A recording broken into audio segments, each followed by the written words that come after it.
Bom dia, senhores. Vamos começar mais uma aula online para o oitavo ano. Muito bem, para começarmos a aula, vamos para aqueles avisos que já são rotineiros. Se você não fez as produções acadêmicas anteriores, volte lá no nosso campo de produção acadêmica e realize, não apenas por uma questão de nota, mas sim para o seu aprendizado e estudo. Importante dizer que na semana passada falamos sobre a qualidade de vida e hoje nós temos que evoluir nesse conceito.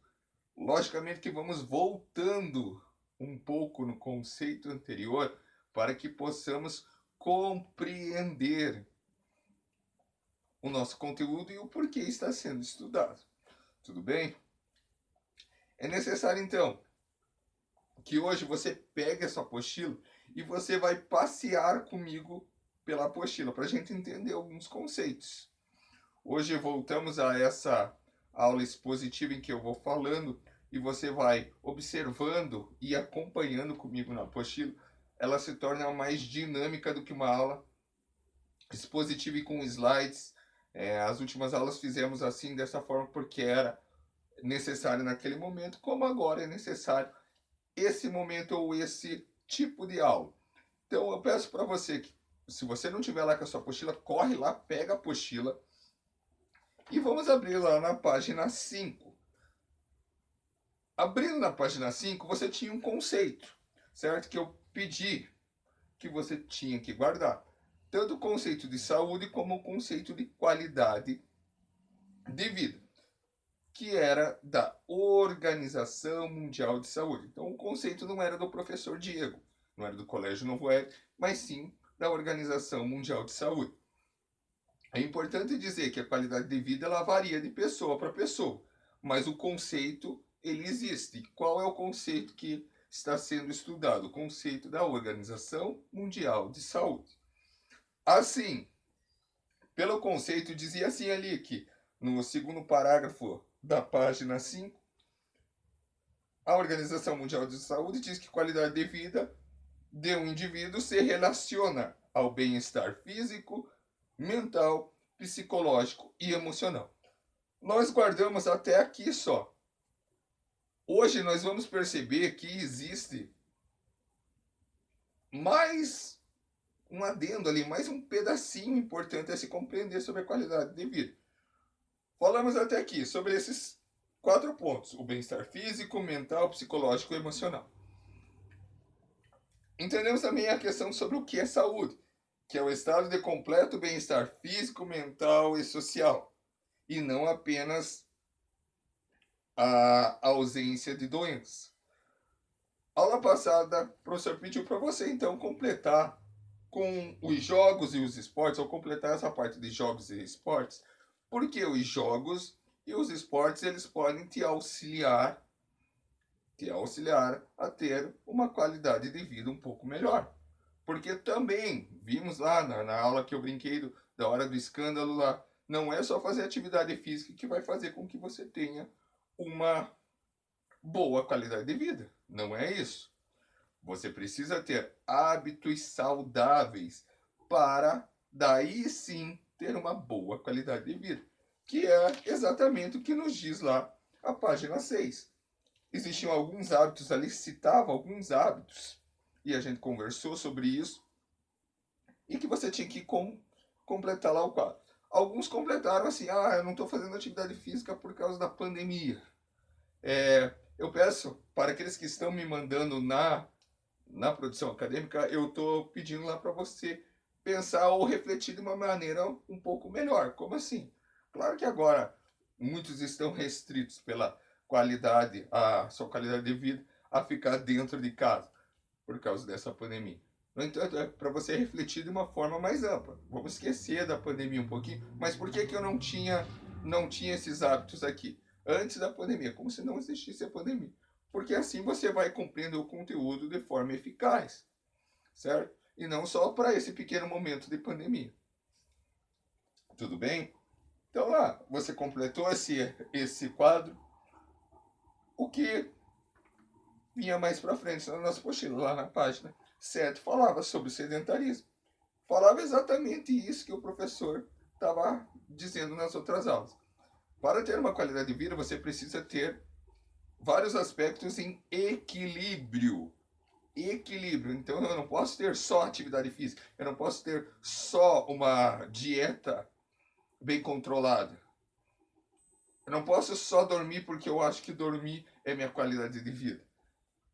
Todos os seus hábitos, eles têm que ser regrados, eles têm que ser de uma forma equilibrada. Então, eu poderia lá, o professor Diego falou, poderia comer churrasco, isso aí faz parte da qualidade de vida? Sim, desde que não seja em excesso.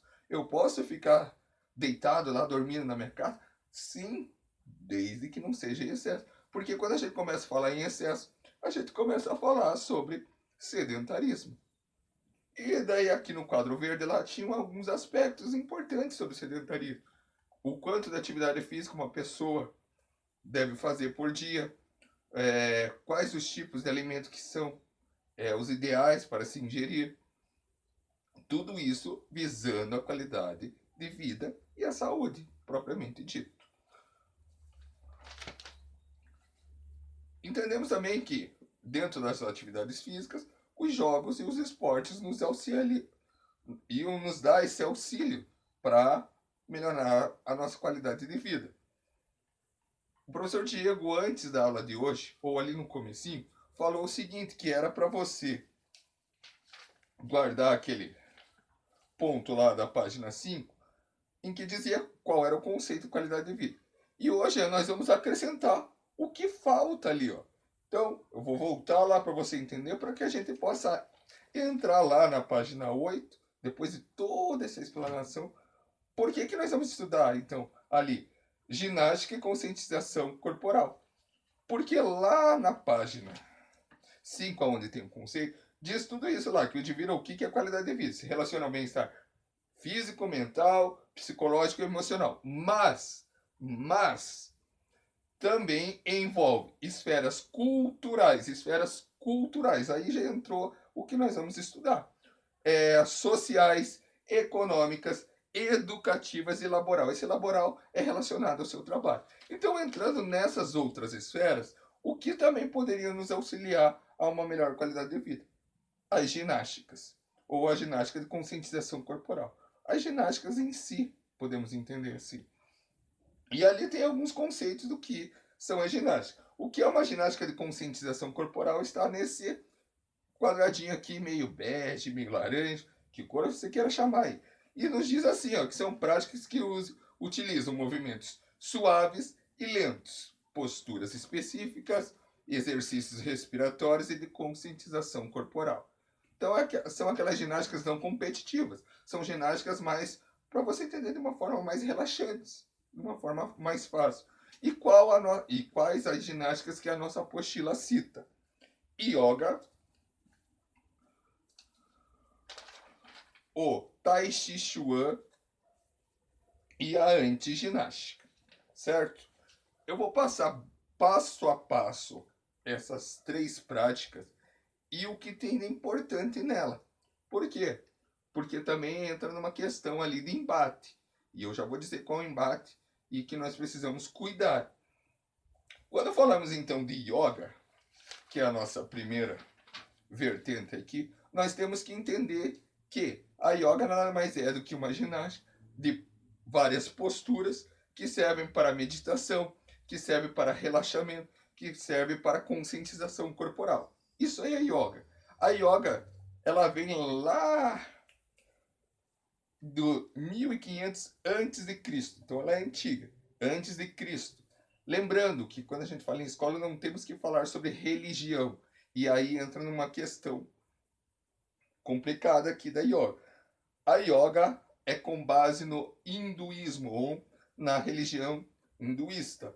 Então não podemos também entrar muito a fundo, porque senão estamos entrando numa religião. Da mesma forma que não se deve entrar no cristianismo, não se deve entrar no hinduísmo, não se deve entrar no taoísmo, que a gente já vai ver, porque daí entra numa questão de crença. E a escola, ela não é partidária de crenças ou de partidos, ela tem que ser distante disso, apresentar o conhecimento para você e você absorver o conhecimento de acordo com a sua forma mais significativa para você, para o indivíduo. Então temos lá a yoga. Ela surgiu no período do hinduísmo. Se você não acredita no que o professor está falando, está escrito lá embaixo, que é hinduísmo. Lá bem pequenininho. Então não vamos falar muito sobre essa questão, porque entraremos numa questão religiosa e de um embate muito grande com a sua crença e com a crença de outros. Temos que entender que a yoga existem posturas. E qual é o nome dessas posturas? São os asanas. Então todas essas posturas aqui são posturas psicofísicas, então psicológicas e físicas, que nos trarão a meditação, que nem aqui, ó, a Dhyana meditação, a postura aqui do Deus Shiva lá, que olha como entra na questão religiosa lá que o professor falou. Ele está aqui na mesma postura de meditação. Temos aqui outras posturas que são os asanas. Então, eu tenho que guardar quais são as posturas psicofísicas, os asanas. Isso que eu tenho da yoga. Algumas posturas que ela veio do hinduísmo, com a prática do hinduísmo. Tudo bem? Indo mais à frente, eu chego ao Tai Chi Chuan. O Tai Chi Chuan, ele já não é hindu, não é lá da Índia, e sim de uma questão chinesa. Também entra numa questão religiosa, é importante dizer. Temos aqui esse símbolo que com certeza você já viu. Teoricamente você chama ele de Yin Yang, mas você pode ver que o símbolo se chama diagrama de Taiji, que seria ali o bem e o mal, o equilíbrio entre as forças do mal e do bem, certo? E essa prática do Tai Chi Chuan não possui asanas, que nem a yoga.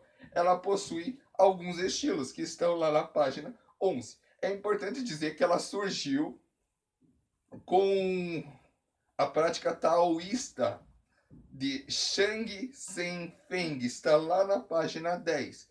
O que é o taoísmo?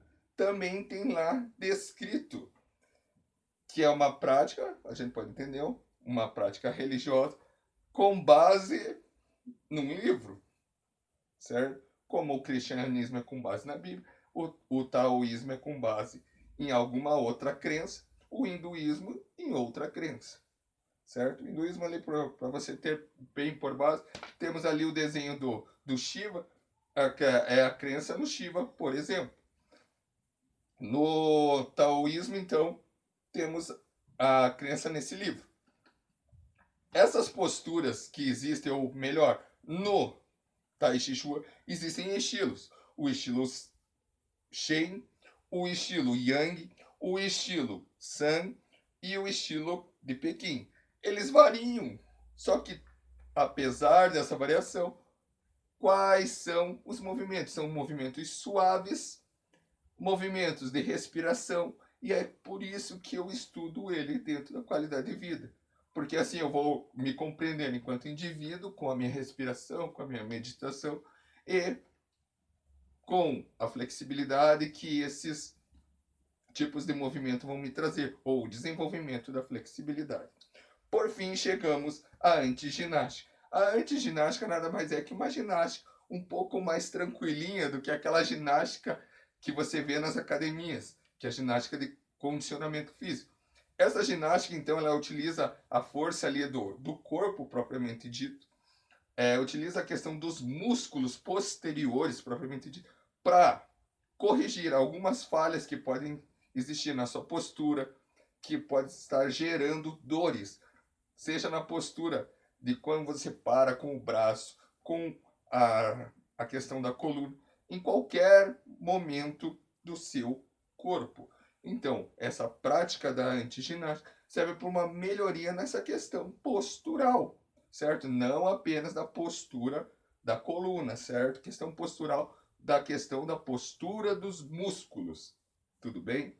Sendo assim, com essa apresentação básica, por quê? Porque entramos numa questão religiosa e a escola ela não deve tomar parte para algum lado religioso, por uma questão da nossa sociedade ser igualitária.